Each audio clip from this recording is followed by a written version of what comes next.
रख हौसला वो मंजर भी आएगा, रख हौसला वो मंजर भी आएगा, प्यासे के पास चलकर समंदर भी आएगा। हेलो फ्रेंड्स, स्वागत है आप सभी का आप सभी के चैनल पीएस स्टडी पर। फ्रेंड्स, आप सभी कैसे हैं? आप सभी अच्छे होंगे। एक न्यू वैकेंसी आई है, विस्तार से बात करेंगे इस वैकेंसी के बारे में।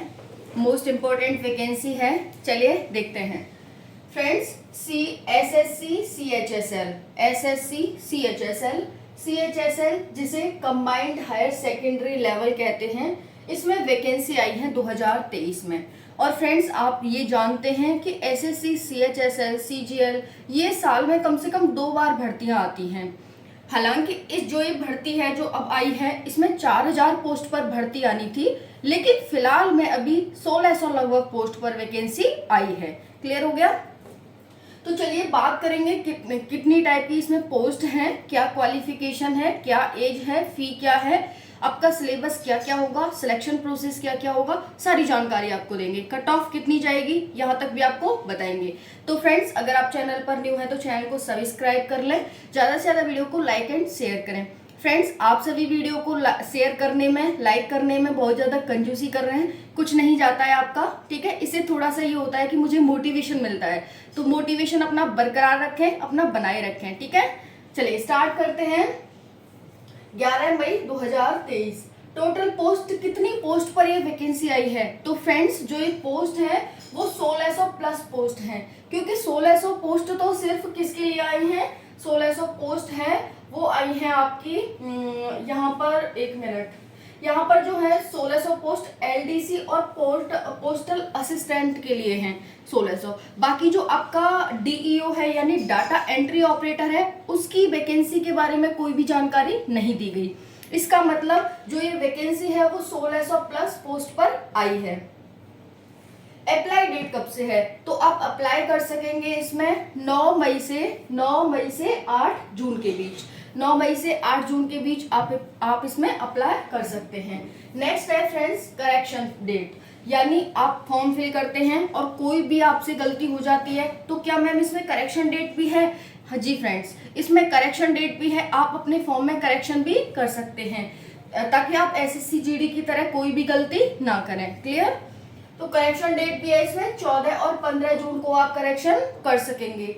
8 जून तक फॉर्म फिल करेंगे और 14 और 15 जून को आप करेक्शन कर सकेंगे। नेक्स्ट है फी क्या है? जनरल ओबीसी ईडब्ल्यूएस के लिए जो फी है वो 100 रुपए है। जनरल ओबीसी ईडब्ल्यूएस के लिए फी कितनी है? 100 रुपए।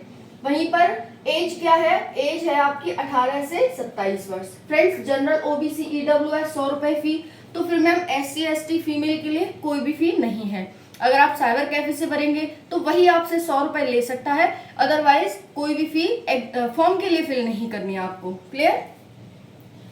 अब एज देखते हैं, एज क्या है? 18 से 27 वर्ष। 18 से 27 वर्ष जनरल वालों के लिए 1 अगस्त 2023 तक आपकी 18 से 27 वर्ष काउंट की जाएगी, यानी मैक्सिमम कब तक काउंट की जाएगी? 1 अगस्त 2023 तक। अब की डेट ऑफ बर्थ कितनी होनी चाहिए? यानी इतनी डेट ऑफ बर्थ के बीच के बच्चे ही इसमें फॉर्म फिल कर सकते हैं। तो फ्रेंड्स, डेट ऑफ बर्थ देख लेंगे, यानी आप सभी का जन्म अगर इस डेट के बीच हुआ है तो आप फॉर्म फिल कर सकेंगे। क्या है? 2 अगस्त 1996 से 1 अगस्त 2005, इसके बीच अगर आपका जन्म है तो आप फॉर्म फिल कर देना। एज रिलैक्सेशन, ओबीसी को 3 वर्ष की छूट, एससी एसटी को 5 वर्ष की छूट दी गई है। यहाँ पर क्वालिफिकेशन 10th पास। यहाँ पर 2 तरह की क्वालिफिकेशन है, एक तो 10th पास है जो सिर्फ एलडीसी और पोस्टल असिस्टेंट्स के लिए है। 12th पास किसी भी स्ट्रीम में, किसी भी मतलब किसी भी बोर्ड से किसी भी स्ट्रीम में। लेकिन जो हमारा डाटा एंट्री ऑपरेटर है, इसके लिए क्वालिफिकेशन क्या है फ्रेंड्स? इसके लिए आपके पास 12th तो पास होनी चाहिए, प्लस आपके पास साइंस एंड मैथ भी होना चाहिए 12th में, यानी आप 12th pass science and math से होने चाहिए। क्लियर? आगे हम आपको वो भी बताएंगे। तो यहाँ पर क्वालिफिकेशन देख लेंगे 12th पास। अब बात आती है टाइप ऑफ पोस्ट। तीन टाइप की पोस्ट हैं। एलडीसी जिसे हम जूनियर सेक्रेटरिएट असिस्टेंट कहते हैं, दूसरी है पोस्टल असिस्टेंट जिसे हम सॉर्टिंग असिस्टेंट भी कहते हैं, तीसरी है डाटा एंट्री ऑपरेटर, यहाँ पर डीईओ जिसे डाटा एंट्री ऑपरेटर कहते हैं। ठीक है, देखो अब यहाँ पर जो इन दोनों के लिए पोस्ट है ना वो 1600 पोस्ट है। पहली और सेकंड जो पोस्ट है हमारी, इन दोनों के लिए टोटल 1600 पोस्ट है और क्वालिफिकेशन 12th पास है। लेकिन जो हमारा डीईओ है, डाटा एंट्री ऑपरेटर, इसके लिए अभी सीट के बारे में कोई भी बातचीत नहीं की गई है, सीट अभी बिल्कुल भी नहीं बताई गई है।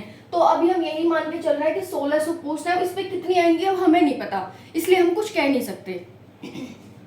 ठीक है, और यहाँ पर क्वालिफिकेशन क्या है डीईओ के लिए, 12th पास होने चाहिए साइंस एंड मैथ से। क्लियर, चलिए तो यहाँ पर ये देख लेंगे total post, apply date, correction date, fee, age, date of birth, age relaxation, qualification, type of post, 3 type की पोस्ट है।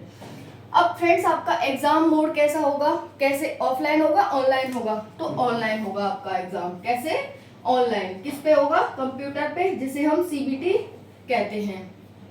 ठीक है, एग्जाम डेट क्या होगी आपको बताएंगे, एग्जाम डेट कब है इसकी, क्योंकि प्री फिक्स हो गई है, पहले से ही फिक्स हो गई है कि एग्जाम इस दिन होगा आपका। बात करते हैं सिलेक्शन प्रोसेस की। सिलेक्शन प्रोसेस क्या होगा, पहले टायर 1 का एग्जाम होगा, फिर टायर 2 का होगा, उसके बाद टायर 3 होगा।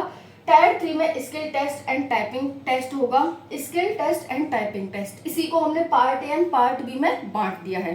ठीक है, किस पोस्ट के लिए स्किल टेस्ट होगा एंड किस पोस्ट के लिए टाइपिंग टेस्ट होगा, ये हम आपको बताएंगे नीचे। तो जहां पर नीचे चलते हैं फिर वहां पर आपको बताएंगे। ये हो गया हमारा क्लियर, इस तरह से हम लिख लेते हैं। फिर उसके बाद डॉक्यूमेंट वेरिफिकेशन होगा और फिर मेडिकल होगा। तो ये 5 सिलेक्शन प्रोसेस से आपको गुजरना होगा फाइनल सिलेक्शन के लिए। अब उसके बाद सिलेबस की बात करते हैं। सिलेबस क्या है, टायर 1 के लिए सिलेबस देखेंगे जो कि क्वालिफाइड नेचर का है, लेकिन आपको फिर भी मैक्सिमम मार्क्स लाने होंगे। क्वालिफाई का मतलब ये नहीं है कि सभी बच्चे अगर क्वालिफाइंग मार्क्स जैसे 38%, 33% ले आए तो सभी को टायर 2 के लिए भेज दिया जाएगा, ऐसा नहीं है। जो मैक्सिमम मार्क्स लाएगा उसी को टायर 2 के लिए भेजा जाएगा। तो सिलेबस टायर 1 का क्या है, टायर 1 का सिलेबस यहाँ पर देखेंगे 100 क्वेश्चन आएंगे 200 मार्क्स के, 60 मिनट की टाइमिंग होगी, 1/4 नेगेटिव मार्किंग होगी।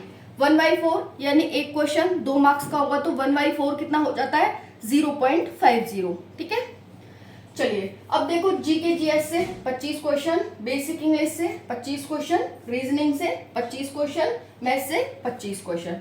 तो इस तरह से यहाँ पर आपका सिलेबस हो जाएगा किसका, टायर 1 का।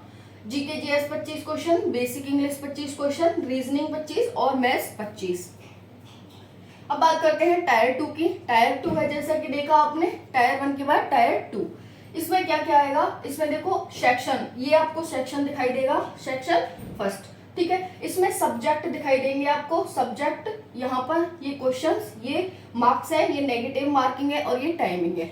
तो देखो सेक्शन 1 में क्या आएगा आपके, यहाँ पर सब्जेक्ट, सेक्शन 1 में सेक्शन फर्स्ट है, ये सेक्शन फर्स्ट है, इसमें सेक्शन 1 है। सेक्शन 1 में 30 क्वेश्चन मैथ से, 30 क्वेश्चन रीजनिंग से, 60 क्वेश्चन आएंगे, 30 और 30 60, एक क्वेश्चन 3 मार्क्स का, तो 180 मार्क्स यहाँ पर हो जाएंगे। Negative marking 1 marks. देखो अभी बताते हैं आपको, ठीक है, देखो नेगेटिव कितनी होगी, 1 मार्क्स। यानी अगर आप कोई भी एक क्वेश्चन गलत कर देते हो तो आपको वो क्वेश्चन तो चला ही जाएगा, उसमें तो आपको कुछ मिलेगा ही नहीं, लेकिन जो आपने सही क्वेश्चन किया होगा उसमें से आपका 1 मार्क्स कट जाएगा। क्लियर हो गया, तो इसी को 1/4 मार्क्स नेगेटिव मार्किंग कहा गया है। क्लियर, तो एक क्वेश्चन आप गलत करते हो तो आपका 1 नंबर कट जाएगा, 2 नंबर तो जाएंगे ही जाएंगे, एक और कट जाएगा जो आपने सही किया है उसमें से। टाइमिंग क्या है, 1 आवर, यानी 1 घंटे का, 1 घंटे का है आपके लिए सेक्शन 1 होगा। अब बात करते हैं सेक्शन 2 की। सेक्शन 2 में इंग्लिश, अब देखो जो ये हमारा सेक्शन 1 होगा ना, ये 2 घंटे 15 मिनट का होगा, 1 घंटे का ये हो गया। अब सेक्शन 2 है वो देखते हैं। इंग्लिश आएगी 40 क्वेश्चन और जनरल अवेयरनेस आएगी 20 क्वेश्चन, टोटल 60 क्वेश्चन, 180 मार्क्स। यहाँ पर 1 marks negative marking and timing 1 hour, 1 hour timing आपको दी गई है इसके लिए, सेक्शन 2 के लिए। सेक्शन 3 में देखते हैं। सेक्शन 3 में कंप्यूटर है आपका, कंप्यूटर नॉलेज से क्वेश्चन पूछे जाएंगे। इसमें 15 क्वेश्चन आएंगे, मार्क्स 45 मार्क्स, यानी एक क्वेश्चन 3 मार्क्स का। फ्रेंड्स यहाँ पर मैं लिख भी देती हूँ ताकि आपको कोई भी कंफ्यूजन ना हो। एक क्वेश्चन कितने होगा 60 × 3 is equal to 180, 15 × 3 is equal to 45। यानी एक क्वेश्चन 3 मार्क्स का तो 60 क्वेश्चन 180 मार्क्स के, एक क्वेश्चन 3 मार्क्स का तो 15 क्वेश्चन 45 मार्क्स के। नेगेटिव मार्किंग 1 मार्क्स, इसमें भी 1 मार्क्स होगी। और जो हमारा सेक्शन 2 है इसमें 1 आवर का टाइम होगा, और जो हमारा सेक्शन 3 है इसमें 15 मिनट का टाइमिंग होगी आपकी। क्लियर हो गया ये। अब जो सेक्शन 3 है ना फ्रेंड्स, जो कंप्यूटर आपसे पूछा गया है सेक्शन 3 को, क्या इसमें फ्रेंड्स इसमें 2 पार्ट्स में डिवाइड कर दिया गया है। कैसे डिवाइड किया गया है, part A and part B. Sorry, जो हमारा सेक्शन 1 था, अब जो सेक्शन 2 है ना हमारा, यहाँ पर देखेंगे सेक्शन 2, उसमें part A and part B बना दिया गया है। Part A and part B. जो पार्ट ए है वो डीईओ पोस्ट के लिए है, डीईओ पोस्ट के लिए कितना है यहाँ पर देखेंगे, स्किल टेस्ट होगा इसमें आपको, और 15 मिनट की टाइमिंग दी जाएगी डीईओ पोस्ट यानी डाटा एंट्री ऑपरेटर। वहीं पर पार्ट बी में क्या है, एलडीसी एंड जेएसए। एलडीसी को जेएसए कहते हैं। इसमें Hindi typing 30 words per minute और English typing 35 words per minute आएगी, और जो आपको 10 मिनट का टाइमिंग दी जाएगी। आपको नीचे दिखाई नहीं दे रहा होगा, हम थोड़ा सा नीचे कर देते हैं, देखो फ्रेंड्स, ठीक है। तो यहाँ पर आपको दे रखा है ये इतना। क्लियर। तो मैं इसी की बात कर रही हूँ। ये पार्ट 1 में क्या आएगा, डीईओ स्किल टेस्ट आएगा। पार्ट बी में LDC JSA, Hindi typing English typing 30 words per minute आपको हिंदी टाइपिंग करनी होगी, क्योंकि हिंदी थोड़ी हार्ड होती है, इसीलिए यहाँ पर कम वर्ड हैं और यहाँ पर ज़्यादा वर्ड हैं। 10 मिनट की आपको टाइमिंग दी जाएगी। अब फ्रेंड्स एग्जाम डेट कब है इसकी, क्लियर हो गया। सेक्शन 1, सेक्शन 2, सेक्शन 3, फिर सेक्शन 3 में ही part A and part B है। ये डीईओ के लिए है, ये एलडीसी जेएसए के लिए हो जाता है। अब फ्रेंड्स देखो एग्जाम डेट और हमारी रह गई है वो, और देख लेते हैं एग्जाम कब होगा मैम इसका, क्योंकि पहले से ही प्री फिक्स हो गया है तो हमें अभी पता चल जाए तो अच्छी बात है। तो फ्रेंड्स एग्जाम होगा इसका आपका 2 अगस्त से 22 अगस्त के बीच, 2 अगस्त से 22 अगस्त के बीच आपका एग्जाम होगा। तो पहले टायर 1 की तैयारी कीजिए, क्योंकि आपका अगस्त में एग्जाम है। मई निकलने को आया, हाफ में हो गया, मई जून जुलाई अगस्त, यानी 2.5 महीना बचा है आपके पास। 2 से स्टार्ट ही हो जाएंगे। चलिए तैयारी करिए अच्छे से, मन लगा करके। Best of luck. Form fill कर देना अपना टाइम रहते ही, 9 मई से फॉर्म भरने स्टार्ट हो गए हैं, ठीक है। हालांकि मैंने इस पर कल भी वीडियो बनाया था, लेकिन आज मैंने सोचा आज दोबारा से बना देती हूँ ताकि आप सभी को अच्छे से पता चल जाए, और विस्तार से मैंने बना दिए वीडियोस, ठीक है। तो ज़्यादा से ज़्यादा वीडियो को लाइक करना, शेयर करना एंड सब्सक्राइब करना। जय हिंद, जय भारत।